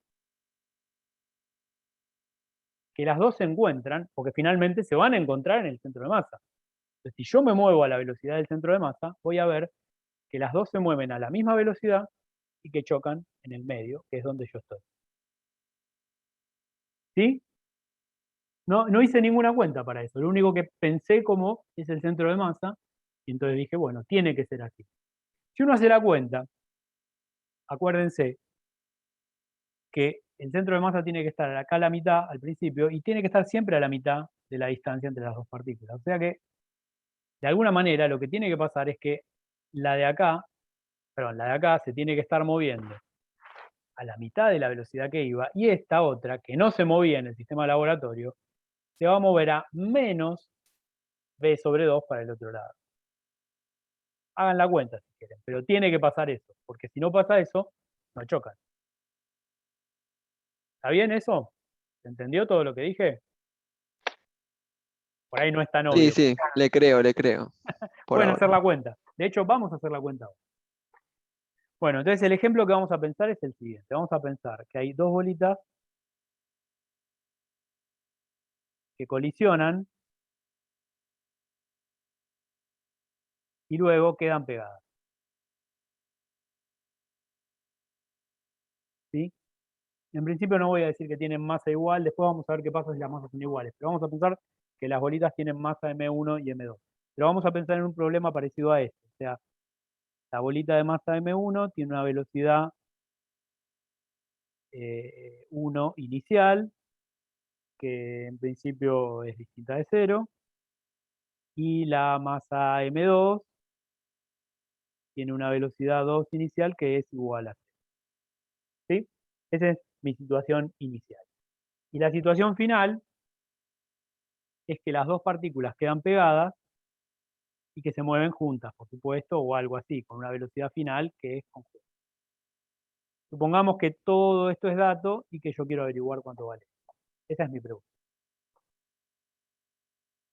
Bueno, primero, ¿es un sistema de qué tipo es? Según lo que estuvimos si viendo. suponemos que hay gravedad, no es aislado. A ver, ¿por qué? Y porque estaría la fuerza peso sobre las dos. Ah, no, pero está la normal. Claro, la sumatoria de fuerzas, en realidad aislado, un sistema aislado es una frase un poco fuerte, porque en realidad no está aislado, pero la sumatoria de fuerzas va a ser. Es un sistema que, como sistema, las dos partículas como sistema, es un sistema libre de fuerzas, si querés, lo podemos llamar así. Porque el peso y la normal se compensan en un sistema que está en una superficie horizontal. Entonces, lo que sabemos es que la cantidad de movimiento es constante, o sea que la cantidad de movimiento acá tiene que ser igual a la cantidad de movimiento acá. Eso me tiene que pasar, ¿sí o sí? Bueno, tengo que escribir la cantidad de movimiento antes y después, porque si todo esto es dato y lo único que quiero saber es la velocidad final, lo que tengo que hacer es simplemente calcular las cantidades de movimiento que dependen de las masas y las velocidades y ver qué puedo despejar. Bueno, ¿cómo es la cantidad de movimiento inicial? Bueno, la cantidad de movimiento es M1 por B1 más M2 por B2. Pero B2 es 0 inicialmente. Entonces, la cantidad de movimiento inicial va a ser directamente M1 por B1. ¿Sí? por V1 inicial. Como se llame ahí. ¿Cómo escribo la cantidad de movimiento final? Bueno, yo podría pensar que son dos partículas, cada una de ellas moviéndose a la velocidad final, o sea, puedo poner M1 de final más M2 por V final, o puedo pensarlo ya directamente como el sistema, ¿no? Tengo dos partículas juntas ahí, cuya masa total es la suma, y ambas se mueven a la misma velocidad, por eso están pegadas, o sea que lo puedo escribir de esta manera, como M1 más M2, todo por la velocidad final. ¿Estamos? Sí, sí. Y entonces, con eso que tengo acá, yo ya puedo calcular cuál es la velocidad final, ¿no? Y la velocidad final despejo de ahí y me va a quedar M1 por V1 sobre M1 más M2 es igual a la velocidad final de ese objeto. ¿Sí? Ahora, varias cosas que podemos decir acá.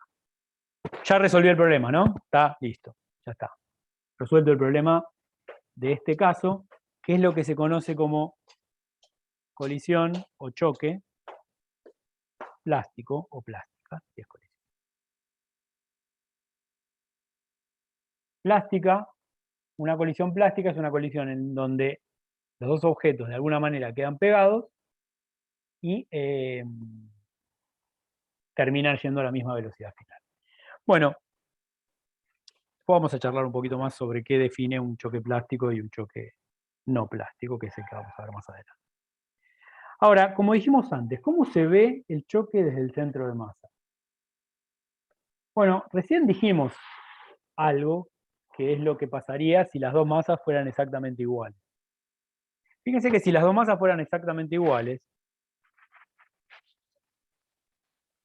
yo lo que puedo saber es, lo primero que puedo saber es cómo va a ser la velocidad final muy rápidamente, ¿no? Si las dos masas son iguales, la velocidad final va a ser la velocidad que traía la partícula 1 inicialmente, dividido 2, ¿no? Eso me queda, porque M, 2M, tacho, tacho, ya lo hicimos. ¿Está bien? ¿Queda claro eso? La velocidad final va a ser directamente la mitad de la velocidad de la partícula 1. Que eso es bastante razonable, porque si yo tenía una partícula de masa M moviéndose con una velocidad y al final tengo dos partículas juntas de masa del doble, que tienen que conservar la misma cantidad de movimiento, entonces la velocidad se tiene que reducir a la mitad. La masa se duplicó, la velocidad se tiene que reducir a la mitad. Es bastante claro. Ahora, esa es la primera cosa que uno puede descubrir fácilmente. La otra cosa que uno puede ver fácilmente es si yo quiero comparar a esta velocidad final con la velocidad del centro de masa. ¿Qué relación cumple? ¿Se dieron cuenta de eso? Uno puede hacer la cuenta o puede pensarlo. Que la distancia es 0. Igual estoy hablando de la velocidad, no de la posición. Ah, La velocidad del centro de masa. Lo que vos dijiste es correcto, que, digamos, las dos partículas tienen que estar ubicadas en el centro de masa, porque están pegadas. Eso es correcto, ¿verdad? Y si las dos partículas están siempre en el centro de masa, la velocidad del centro de masa, ¿cuánto vale? Lo mismo que las partículas. la velocidad final. La misma que la velocidad final, es obvio, porque si las dos partículas se mueven juntas, el centro de masa que está en el medio de las dos partículas no puede ir para otro lado. Entonces, esto, además, es la velocidad del centro de masa. Más allá de cualquier cuenta que haga, uno sabe que el centro de masa tiene que estar entre las dos partículas, así que eso tiene que ser sí o sí la velocidad del centro de masa. ¿Bien? Y si esto es la velocidad del centro de masa, entonces, ¿cómo se ve el choque? Uno puede pensar primero como la fácil, ¿no? ¿Cómo se ve el choque desde el centro de masa? O sea, yo me estoy moviendo, ahora me subí a un vagón que se mueve a la velocidad del centro de masa. Y miro esas dos partículas. ¿Cómo se ve al final el movimiento? O sea, en esta situación. Dos cosas pegadas, tipo. Y quieta. Pegadas. Dos cosas que están así, pegadas y quietas. Yo me estoy moviendo a la misma velocidad que ellos. Sí, sí, sí. Está clarísimo. ¿Y cómo se ve al principio? Ya lo dijimos antes. Se ve que las dos partículas se Y acercan. se muevan las dos masas a la misma velocidad. Si son de masas iguales, se ven las dos a la misma velocidad. Ahora, si son de masas distintas, se van a tener que acercar, porque tienen que llegar al centro de masa, no les queda otra. Ahora, tienen que llegar al centro de masa, pero si las masas son distintas, no van a llegar con la misma velocidad. Lo que me va a pasar es que aquella que tenga una masa más chica se va a mover más rápido que la que tiene una masa más grande.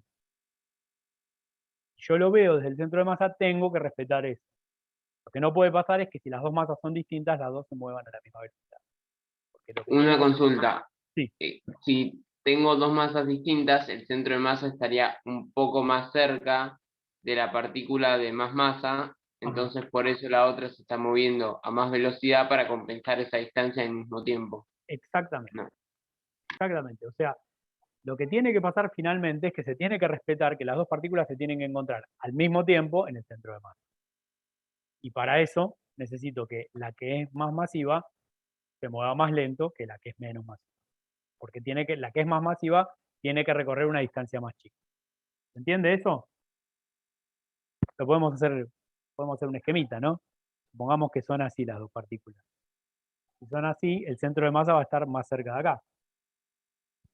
Entonces esta tiene que recorrer esta distancia, pero esta tiene que recorrer toda esta distancia. Y las dos tienen que recorrerla en el mismo tiempo. Entonces esta se va a tener que mover mucho más rápido que esta para llegar al mismo punto. ¿Ok? Bueno, entonces, uno podría entonces resolver el problema desde el sistema centro de masa y vería algo como esto, o desde el sistema laboratorio y vería algo como esto. Para resolverlo respecto del sistema centro de masa, ¿se acuerdan cuál era la relación? Si yo tengo que estudiar el movimiento relativo de estas partículas respecto del centro de masa. ¿Cómo calculo la velocidad de la partícula 1 y de la partícula 2 respecto del sistema centro de masa si yo lo conozco respecto del sistema laboratorio? ¿Se acuerdan cómo era eso? No. Hay que Para un- calcular como el promedio. No, hay que hacer movimiento relativo. Sí. Ah, Si uno quiere hacer respecto del sistema centro de masa la partícula 1, va a tener que hacer la velocidad de la partícula 1 respecto del sistema laboratorio, que es la que llamamos V1, y restarle la velocidad del centro de masa. ¿Se acuerdan? Y lo mismo para la partícula 2. Para la partícula 2 respecto del centro de masa, uno tiene que hacer la velocidad de la partícula 2 en el sistema laboratorio menos la velocidad del centro de masa. ¿Sí? Eso era lo que hacíamos en movimiento relativo, ¿se acuerdan? Allá lejos, de hace tiempo.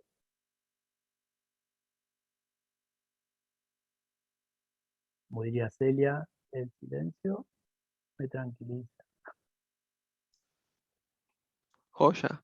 ¿Se entiende? Bueno, si no, ya, piénsenlo un poquito y en todo caso lo charlamos. Pero la idea es la misma que cuando hacíamos movimiento relativo. Bueno, este es el problema entonces de el... Hagámoslo, total, no me lleva. ¿Qué hora? 20 minutos, sí, hagámoslo. Vamos a resolverlo directamente haciendo esta cuenta. Bueno, tengan ustedes en la memoria, yo voy a tener que pasar de hojita, ¿sí? Tengan ustedes en la memoria estas cuentas que tengo acá, ¿sí? ¿Qué dice ahí? Velocidad 1 menos velocidad de Del centro de masa. claro, Velocidad 2 menos velocidad. del centro de masa. Ah, Lo que estoy haciendo, a ver, recordemos que era movimiento relativo. Cuando yo tengo un sistema de referencia que se mueve respecto de otro, y en este caso, el sistema de referencia que está fijo al centro de masa, se mueve respecto del sistema laboratorio. ¿Sí? ¿En eso estamos de acuerdo? sí. Entonces, si yo quiero ver cómo se ve la velocidad de la partícula 1 respecto del centro de masa, tengo que restarle la velocidad del centro de masa. Es como si yo quiero ver, yo tengo un objeto que se mueve a una cierta velocidad y yo me muevo al lado de la otra velocidad, para saber cómo lo veo yo a ese objeto desde mi sistema, que sería el auto del cual yo me estoy moviendo, le tengo que restar la velocidad de mi sistema, que es el auto. si ese auto se mueve a la velocidad del centro de masa, tengo que restarle la velocidad del centro de masa. Es lo que hacíamos siempre para ver el movimiento relativo. Resolvámoslo para que quede más claro. O sea, ¿cómo se vería la colisión plástica desde el sistema que acompaña al centro de masa? Y eso es lo que brevemente llamamos sistema centro de masa. ¿Sí? S sub SE. Bueno, o sea, como dijimos antes, lo que tenemos que ver es algo así. La partícula 1 se va a mover con una velocidad V1' hacia el centro de masa. La partícula 2 se va a mover con una velocidad V2' hacia el centro de masa. Esta sería lo que yo llamé velocidad 1 respecto del centro de masa, y esta es la velocidad 2 respecto del centro de masa. ¿Sí? Así se tendría que ver inicialmente. Hagamos entonces el caso fácil, el caso en que M1 es igual a M2 y es igual a M, para hacer la cuenta rápida. Fíjense que en ese caso, lo que yo tendría que ver, como dijimos antes, es que V1 respecto del centro de masa, vamos a hacerlo así directamente, tiene que ser V1, que es plástica, perdón, que fue una pregunta hacia otros. Después de plástica dice desde el sistema desde el sistema que acompaña al centro de masa. Es tremenda la letra de este tipo. Acuérdense que está grabado igual, no se preocupen. Bueno, la velocidad 1 respecto del centro de masa va a ser la velocidad V1 menos la velocidad del centro de masa. Bueno, la velocidad V1 es V1, es un dato, es V1 inicial. Y la velocidad del centro de masa, si las dos masas eran iguales, habíamos dicho que era, ya la calculamos, era V1 inicial dividido 2. ¿Sí? O sea que esto es V1 inicial dividido 2. Por otro lado, la velocidad 2 respecto del centro de masa es igual a la velocidad 2 inicial menos la velocidad del centro de masa. ¿Sí? ¿Y la velocidad 2 inicial cuánto era en el sistema laboratorio? 0. O sea que me queda menos la velocidad del centro de masa. O sea que me queda menos V1 inicial sobre 2. Y fíjense que lo que me pasa es que si las dos masas son iguales, la partícula 1 se acerca al centro de masa con V1 inicial sobre 2, y la partícula 2 se acerca al centro de masa desde el otro lado con menos V1 inicial sobre 2. O sea, se acercan así. ¿Tengo algo más que hacer? Nada, porque el caso final ya sé cuánto vale. Es que las dos están así.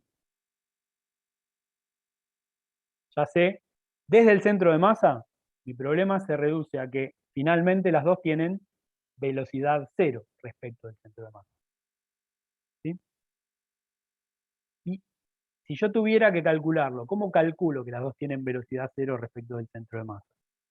Bueno, puedo volver al problema que hice antes y veo que las dos van juntas, y van juntas a la misma velocidad que después calculo, que es la del centro de masa. Porque la velocidad final se calcula igual que la velocidad del centro de masa. Es lo que hicimos antes. ¿Quedó claro eso?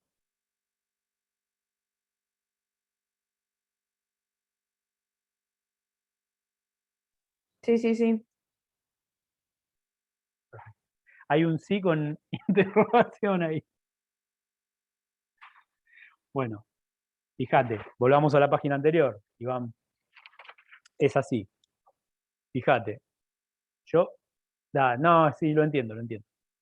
Pero fíjate que si uno quisiera calcular la velocidad final de cada una de las dos partículas, lo que tiene que hacer es, a la velocidad final que me dio acá, que es esta, restarle la velocidad del centro de masa.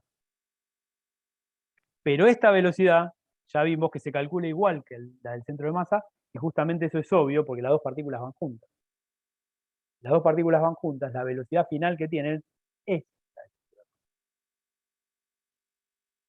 Bueno, procesarlo después, pero me imagino que más o menos claro que es. Bien. Ok. Bueno, entonces ya tenemos encarado un problema, que es el problema de la colisión inelástica. Antes de pasar a, perdón, la colisión plástica.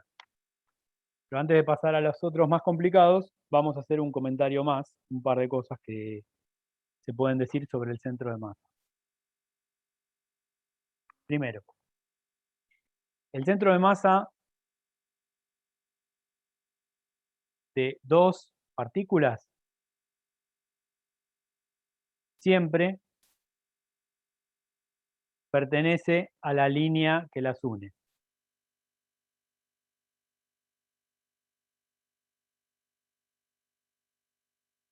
¿Sí?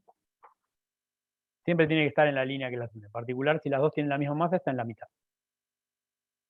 Otra cosa interesante es que podemos usar simetría para encontrarlo. ¿Qué quiere decir que podemos usar simetría? Disculpe, profe. Sí. La E de pertenece y después única. No, línea. Línea. Pertenece a la línea. Ya se están dando cuenta de la letra que tengo. Qué feo. Pertenece a la línea que las une. ¿Sí? Está en la línea que une a ambas. La segunda Gracias. de nada. La segunda característica que puse es que podemos usar simetría. ¿Qué significa eso? Bueno, por un lado, lo que estoy haciendo al decir que, por ejemplo, si las dos partículas tienen la misma masa, el centro de masa está en el medio, eso es usar simetría. Es decir, si yo lo miro de un lado, si lo miro del otro, tiene que ser igual. El único punto que se mantiene igual mirándolo de un lado que del otro es el centro. O sea, tiene simetría de reflexión el problema. Piensen que eso se puede aplicar a problemas más complejos. Por ejemplo, uno puede decir, supongamos que tengo una esfera uniforme. ¿Sí? Una esfera uniforme, grande, masiva, y quiero saber dónde está el centro de masa de esa esfera. Bueno, yo puedo usar simetría, y la simetría tiene que respetar la simetría de la esfera. ¿Y qué simetría tiene la esfera? Todas. Tiene simetría de reflexión, por ejemplo, si yo la reflejo, la esfera sigue siendo igual. Tiene simetría de rotación alrededor de su eje. O sea, si yo la roto cualquier ángulo, tiene que ser igual. Si yo la roto alrededor de este otro eje, también tiene que ser igual. Tiene todas las simetrías posibles. ¿Cuál es el único punto que no cambia si yo hago todas esas operaciones de simetría? O sea, si yo hago, por ejemplo, una reflexión, El todos los medio. puntos, claro, por lo pronto este eje. Pero si yo hago una reflexión a través de este otro eje, me pasa lo mismo con este eje. Ahora, si hago una rotación, me pasa que este eje no cambia. Si yo hago una rotación alrededor de este otro eje, este eje no cambia. ¿Cuál es el único punto que no cambia nunca en todas esas operaciones? 0, 0. Este. Entonces, el centro de masa de una esfera uniforme tiene que estar en su centro geométrico. Y eso nos va a pasar siempre. Cuando tengamos un objeto que tenga densidad uniforme, o sea, que toda la masa esté igual de concentrada, que no tenga un bloque más pesado acá que acá, la simetría nos va a decir dónde se encuentra el centro de masa. Vamos a hacer operaciones de simetría y vamos a encontrar dónde se encuentra el centro de masa. Por otro lado, si yo tengo varios objetos, por ejemplo, supongamos que tengo dos esferas, ¿no? Una esfera así y otra esfera acá. Yo puedo construir el centro de masa de todo este sistema en base a los centros de masa de las esferas que tengo inicialmente. Yo, por ejemplo, si yo tengo una esfera de una dada masa y otra esfera de otra dada masa, yo puedo encontrar el centro de masa de la esfera 1, el centro de masa de la esfera 2, y después encontrar el centro de masa de todo el sistema utilizando esto como si fueran objetos puntuales. Y ya sé por la regla 1 que el centro de masa va a estar en la línea que une los dos centros de masa. Y ahí los puedo tomar como si fueran objetos puntuales. Entonces, si uno es más masivo que el otro, bueno, el centro de masa global va a estar más cerca del más masivo. Pero ahí ya puedo trabajar como si fueran nuevos objetos puntuales. ¿Está bien? Yo puedo ir construyendo la posición del centro de masa primero agarrando un objeto, después agarrando otro, y después agarrando los centros de masa de ambos. ¿Sí? ¿Se entiende? Excelente. Muy bien. Pasemos entonces al problema que cierra hoy, que es el de choques en una dimensión. Y de hecho, ya vimos uno de los choques. Vimos el choque plástico. Lo que vamos a ver ahora es el choque elástico. En general, en el choque pasan dos cosas. Uno tiene dos variables para analizar. Una es la cantidad de movimiento. Y por definición, en todos los choques, nosotros lo que llamamos un problema de choque, que es dos partículas que se mueven por una pista horizontal y que se encuentran en algún momento e interactúan, lo que va a pasar es que si no pensamos en que hay fuerzas externas, y eso es lo que vos pensás cuando haces un problema de choque, entonces la cantidad de movimiento siempre va a ser constante. Esa es una de las cosas que pasa en el choque.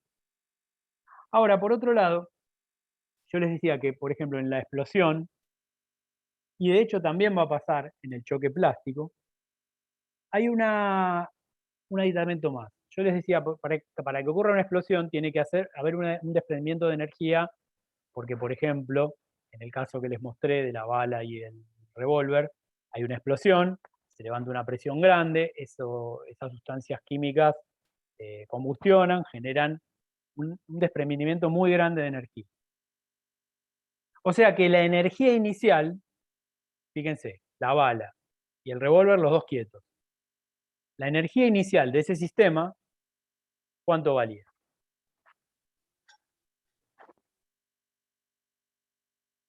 Si los dos estaban quietos y a la misma altura. 0. 0. Yo puedo definir que el cero de potencial está a la altura donde estaban los dos objetos y ya está. La energía potencial es 0, la cinética es 0, 0. Pero la energía final no, porque la bala se termina moviendo, y de hecho si yo no sostuviera el revólver también se terminaría moviendo. Si yo hago un medio por la masa de la bala por la velocidad y un medio de la masa del revólver por la velocidad, la energía no se conserva. O sea que en un choque como el que describí antes, la explosión, no se conserva la energía. En un choque plástico, que es el que quedan los dos pegados, tampoco se conserva la energía. Y uno lo puede pensar de esta manera. Para que los dos objetos queden pegados, tiene que pasar algo más que simplemente interactúen y después salgan disparados. Tiene que pasar que hay una deformación de uno y uno se termina quedando incrustado en el otro.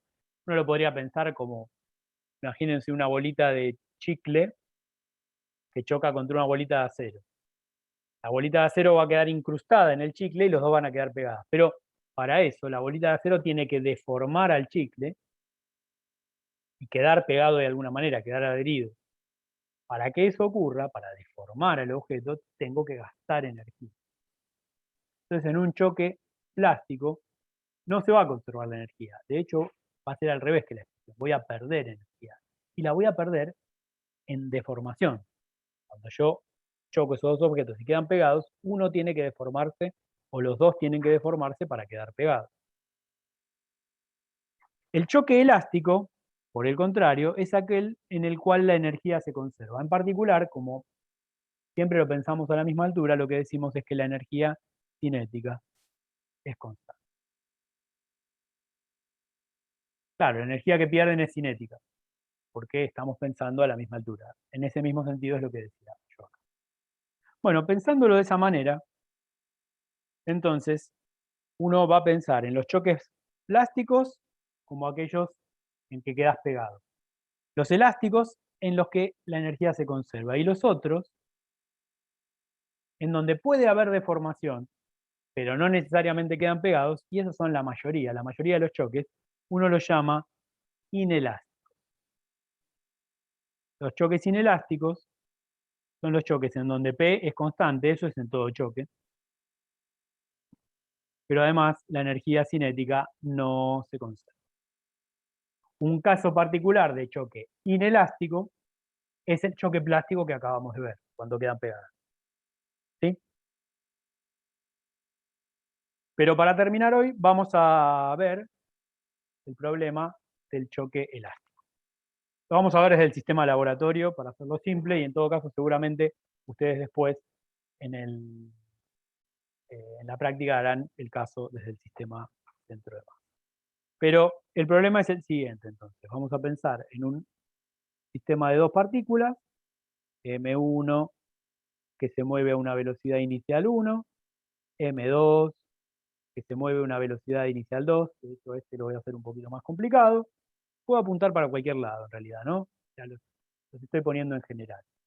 Pero tiene que ocurrir que choquen, o sea, lo que no puede pasar es que este vaya más rápido que este y que nunca se pueda. De alguna manera se tienen que... Entonces, como primer punto, lo que tengo es que la cantidad de movimiento, yo la puedo calcular, no hace falta ni siquiera que ponga que es la cantidad de movimiento inicial, porque ustedes saben que la cantidad de movimiento es constante. Pero en el caso inicial, la cantidad de movimiento se calcula como M1 por V1 inicial más M2 por V2 inicial. No le pongo el vectorial porque como es en una dimensión, lo único que me va a importar es el ciclo. ¿Está bien? Ya le quito el vector. De hecho, se lo puedo quitar aquí. Pero además, si es un choque elástico, tengo otra relación más, que es que la energía cinética es constante. O sea que puedo calcular la energía cinética como un medio de la masa M1 por V1 inicial al cuadrado más un medio de la masa M2 por la velocidad 2 inicial al cuadrado. Fíjense que acá los signos no me interesan porque están elevados. Eso es en el caso inicial. Y en el caso final, que es después del choque, bueno, ahí tengo incógnitas, nada más. Ahí yo lo que sé es que voy a tener que el P lo puedo calcular de vuelta, pero ahora como M1 por la velocidad 1, que no la conozco, más M2 por la velocidad 2, que tampoco la conozco.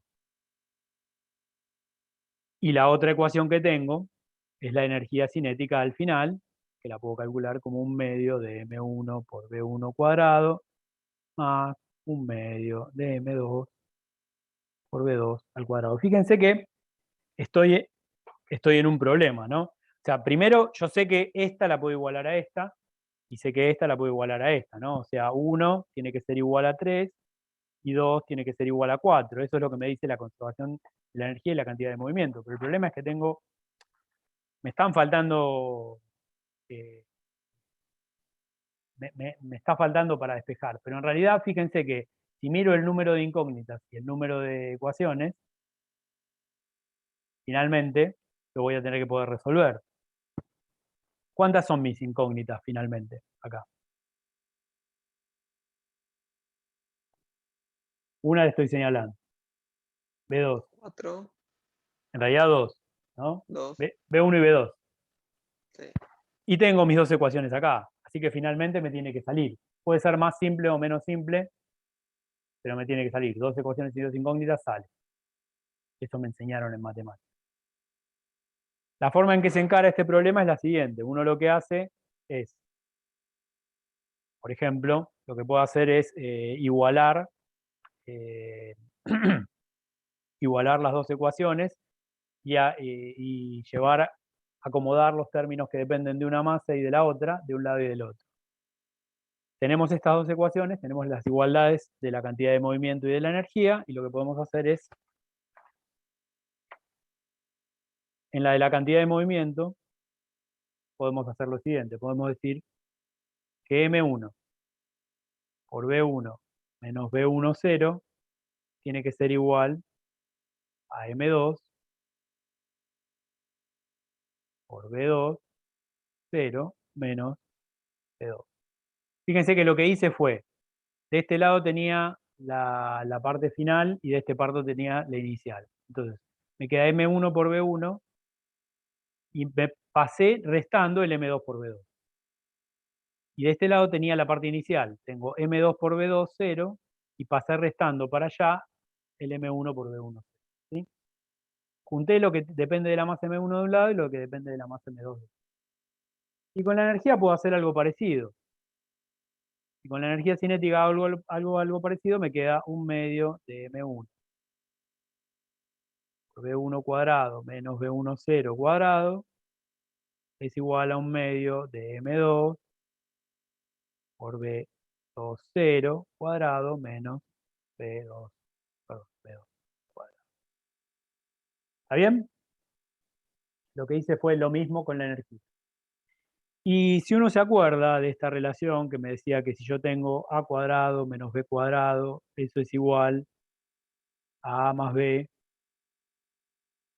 por A menos B.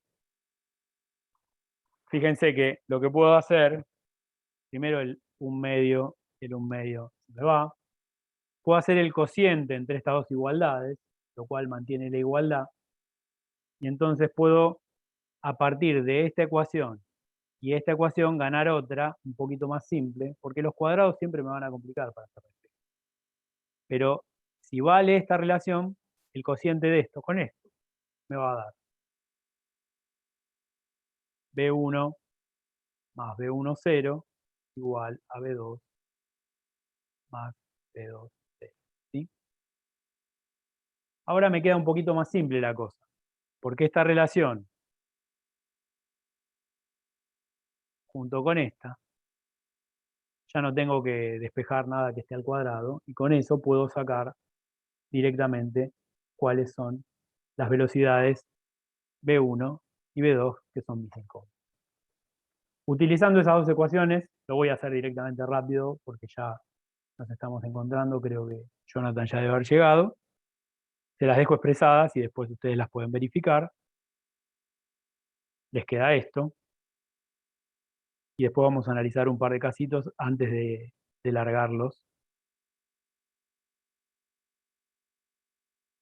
O sea, se ve más complicado de lo que en realidad es, y después igual vamos a ver que es bastante simétrico el problema.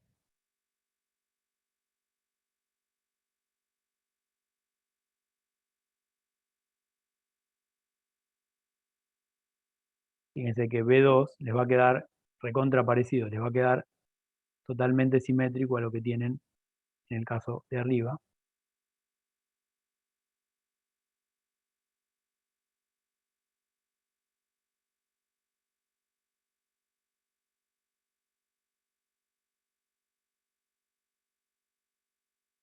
Esto es lo que les queda de despejar de estas dos ecuaciones que tienen acá.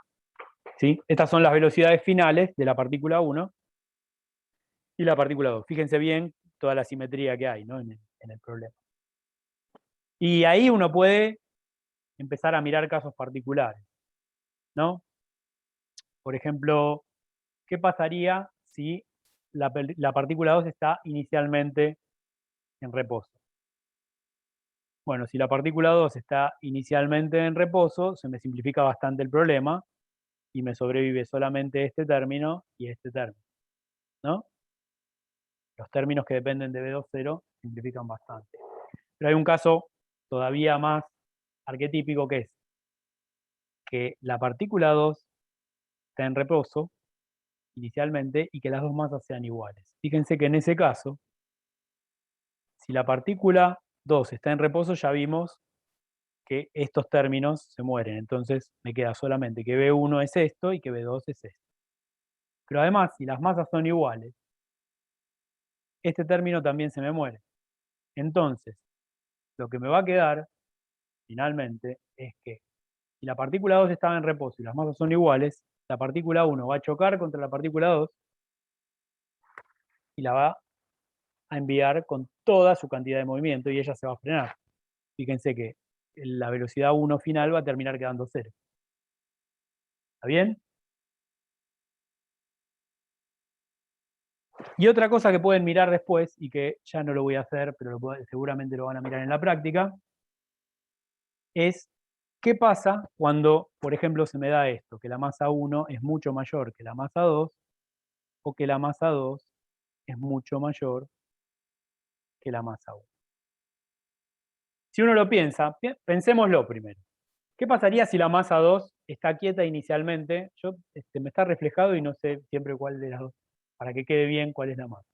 Si la masa 2 está quieta inicialmente y la masa 1 es la que viene y le choca, imagínense qué pasaría si la masa 2 es 1000 veces más masiva que la masa 1. Lo resuelven después ustedes, tienen la cuenta ahí. Pero si yo choco algo que es 1000 veces más masivo, está claro que es como que estoy chocando una pared. O sea que lo que tendría que pasar, si lo que yo hice está bien, es que la masa 1 llegue, choque, y esta pared, esta masa 2, que es mucho más masiva, casi ni se mueva, apenas se mueva un cachito para acá. Pero entonces, ¿qué tiene que pasar con la masa 1? Si esta se va un poquito para acá, tiene que volver hacia atrás. Y si esta es muy masiva, ¿cómo va a pasar hacia atrás? ¿Con qué velocidad se va a ir? Piénsenlo, pero esencialmente lo Con que la tiene que pasar, misma. con la misma para el otro lado, tiene que rebotar como si fuera contra una pared.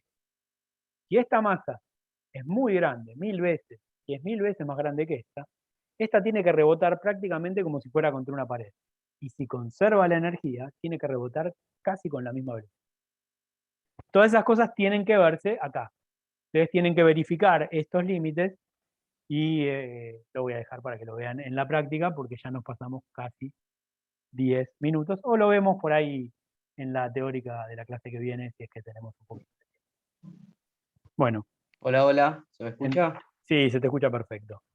¿Qué Hola. tal, Eh, Joaquín? ¿Cómo estás? Todo bien, todo bien. Bueno, con esto cerramos la clase de hoy, así que si tienen alguna pregunta, escucho.